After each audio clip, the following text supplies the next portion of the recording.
everyone, Second Sight Outdoors. We're back here with another video. Today's topic is going to be sheds. So in this video, we're going to kind of explain how you can find more sheds, when to go, where to look, and all to find more sheds at the end of the day. So number one's time.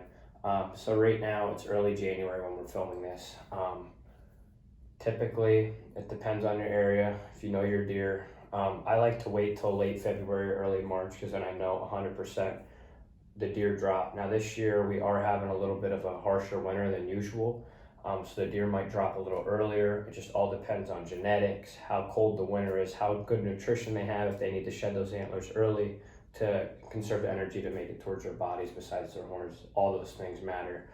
So timing, it kind of just depends on your area, depends on the genetics of the deer, depends on how much food you have available. Like I said, if you have a really harsh winter, yeah, they're probably going to drop sooner rather than later.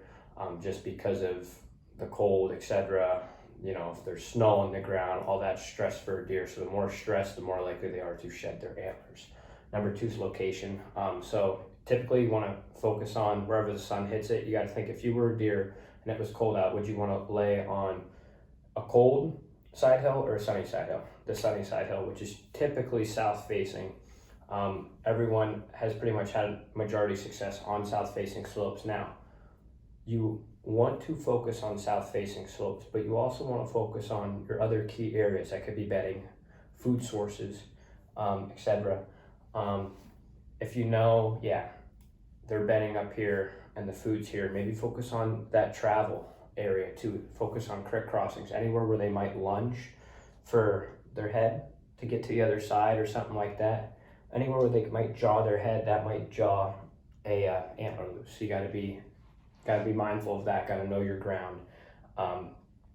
So that's where I would look. That's typically where I look. I kind of look all over, just so I cover kind of everything I want to cover. Food, bedding, south facing slopes, north facing slopes, side hills, creek bottoms. I love creek bottoms, swamps, you name it. I pretty much look at it, because the reality of the situation is a deer could drop anywhere, anytime, and that's God honest truth. So number three is weather. So the best weather days is to go out on a light drizzle on an overcast day. With that sun, if it's a sunny day and you're looking towards the sun, it might blind you and you might not be able to see the antlers as good. If you have your back towards the sun, you're going to be able to kind of see those antlers and see the ground a little bit easier. I typically like to go when it's overcast and rain. It just seems those antlers really pop. And look for parts of antlers. Don't look at just for a whole antler. There's never just going to be a whole antler laying out. You probably see a tine first, or maybe it's covered up with leaves or grass, etc.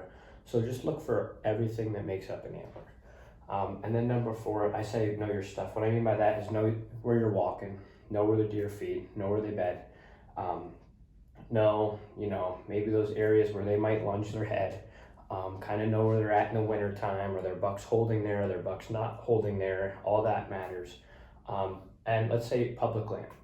Public land, personally, I like to go out as frequent and often as possible, because 9 times out of 10, there's probably somebody walking and doing the same thing you are every weekend. So the more time you can get out there, the more time you can spend out there and learn the land.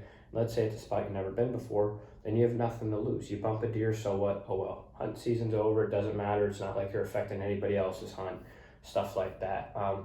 So public land's one of those things where I love public land, love it. It's one of those things where it's a different beast, different monster for sure, but you can really have success if you really know where to look. And like I said, if it's your first time, maybe you just walk a whole bunch and maybe you don't find anything, but you learn so much that maybe that next weekend, or if you don't have the time, you know what I mean, maybe next year, 2 years, whatever, when you come back to it, you'd be like, okay, yeah, so I saw this ground and it might lead you to some other new ground over there. So hopefully all these tips are helpful for you. They're just a few to help you maybe find some more sheds, and we hope you're successful in this winter/early spring time frame. Thanks, guys. Have a good one. See you on the next one.